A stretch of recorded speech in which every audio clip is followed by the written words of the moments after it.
All right, hello once again. This is Jeff Scott of Rankin Technical College, and as part of the Rankin Technical College AWD 1000 Web Development Technologies class, I've been creating a series of video presentations that are based on the Mozilla Developer Network's Learn Web Development series. We're in JavaScript and we're talking JSON. So we're up to this active learning, working through a JSON example. So it says to begin with, let's make local copies of heroes.html.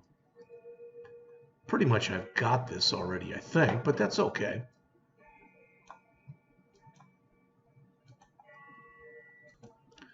All right, so we'll have the heroes. Let's grab that. Whoops, copy it to the clipboard. And I guess we're going to start anew, as they say here. In fact, let's, just in case we need it, let's just do that. All right, and the other thing they want us to do is to grab the style.css.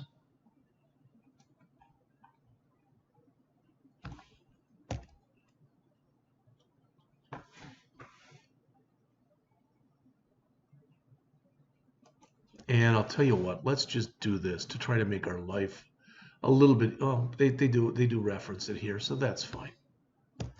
So I will save this as onto the desktop as style.css, and I'll replace what's out there.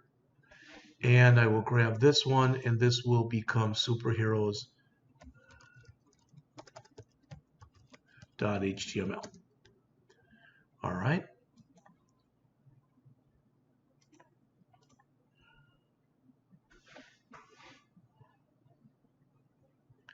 At the moment, we only have this. We are made our JSON data available on our GitHub account right there. So there it is.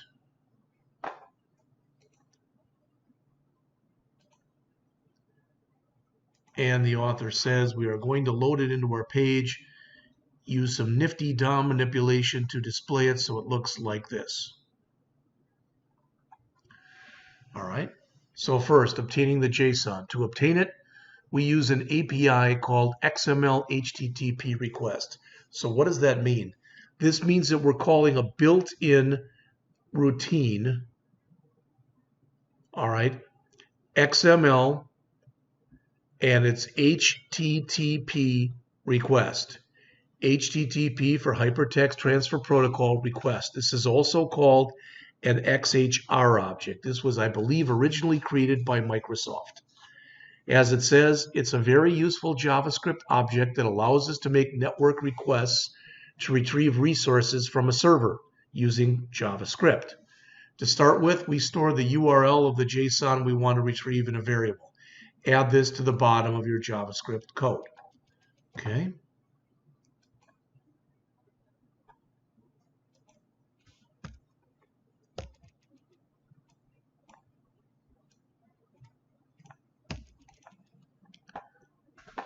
All right. To create a request, we need to create a new request instance. So add the following below your last line.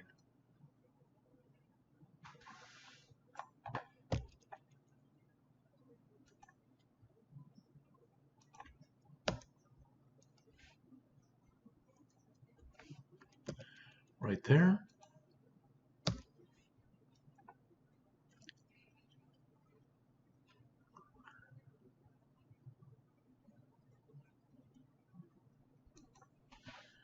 Now we need to open the request using the open method. You'll notice we're doing a get to retrieve that information for us. As I mentioned to you previously, get is referred to as an accessor. So we're telling it that this is where our JSON lives. We're requesting it, and we want to get it. We want to use get, and we want to use that URL. Okay.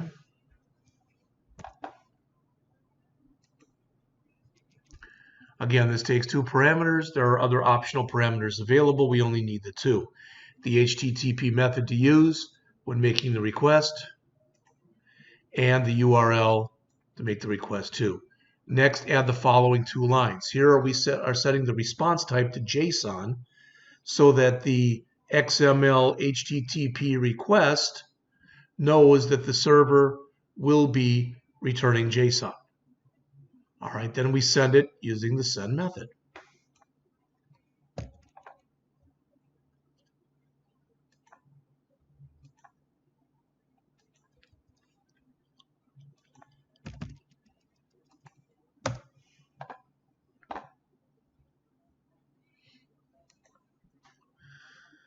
The last bit of this section involves waiting for the response to return from the server, then dealing with it.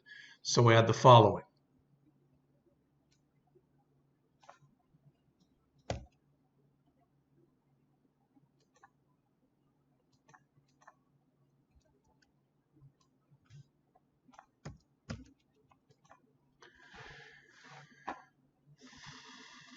As mentioned here we are storing the response to our request in a variable called superheroes. This variable now contains the JavaScript object based on the JSON. We are then passing that object to 2 function calls. The first one fills the header with the correct data, and the second one creates an information card on each hero of the team and inserts it into the section. All right. We have wrapped the code in an event handler so that it runs when the load event fires on the request object. As it said, this fires when the response has successfully returned. Doing it this way, it guarantees that the request.response will be available by the time we want to work with it. All right. Now that we've retrieved the JSON data and converted it into a JavaScript object, let's make use of it by trying to write the 2 functions referenced above, populating the header, all right, and show heroes. So let's do this one first.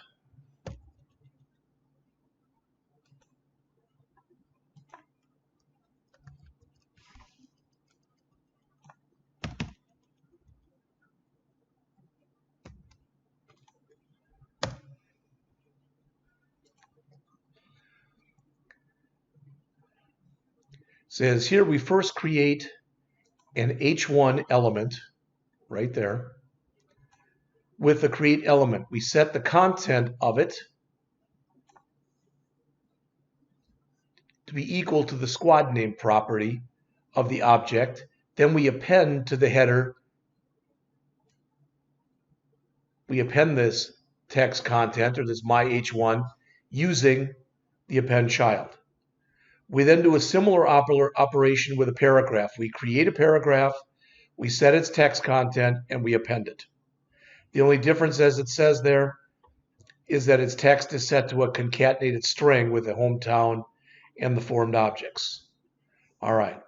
So next, add the following at the bottom, which creates and displays the superhero cards.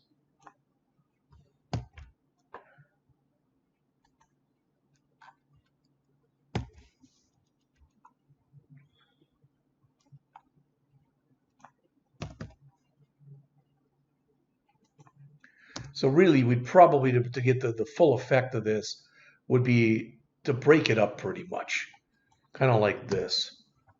This is kind of our preliminary work. Here we're loading it. Here we're populating. And here we're displaying. All right, I don't know if that's put fantastically, but hopefully at least it makes some sense.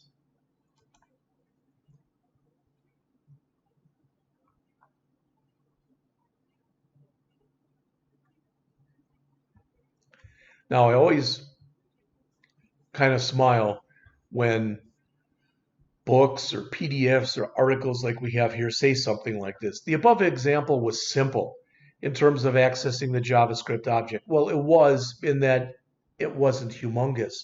But as you're first learning this stuff, none of it is really all that simple. All right, so to convert between objects and text, sometimes, as mentioned there, you receive a raw JSON string and you need to convert it to an object by yourself. And when you want to send a JavaScript object across the network, you need to convert it to JSON before you send it. Notice that there's two methods for handling these two operations. There's parse,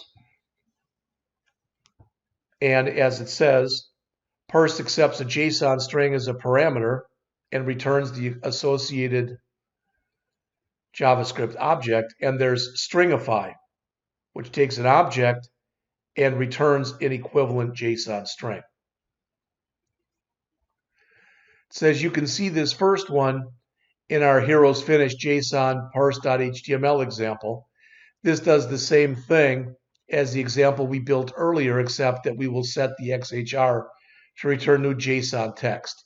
The key code snippet is what's shown right there. And that's when you do the parse. So let's take a look at the example, and there we go. We can always right mouse click on this, view page source, come down here, grab the whole 9 yards that's in the script tag, everything, copy it to the clipboard, come back into here, grab everything that we put in here, replace it with that, save, and try to run it ourselves and see what happens.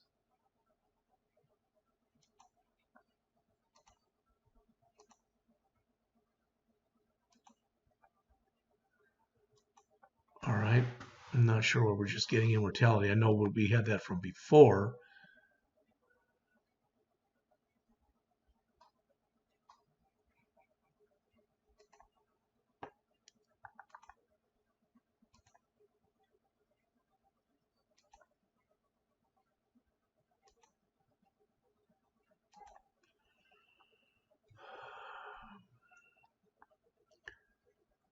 So with stringify, as it says, try entering the following lines into your browser's console one by one to see it in action.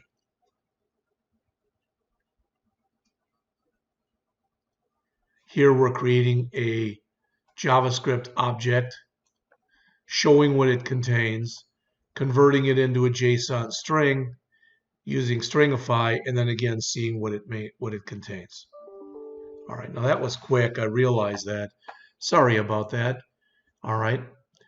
And before we finish up, let's look. Next is object building practice. So it says in previous articles, we looked at all the essential JavaScript theory and syntax details, giving you a solid base to start with. In this article, we dive into a practical exercise, giving you some more practice. This is that bouncing balls.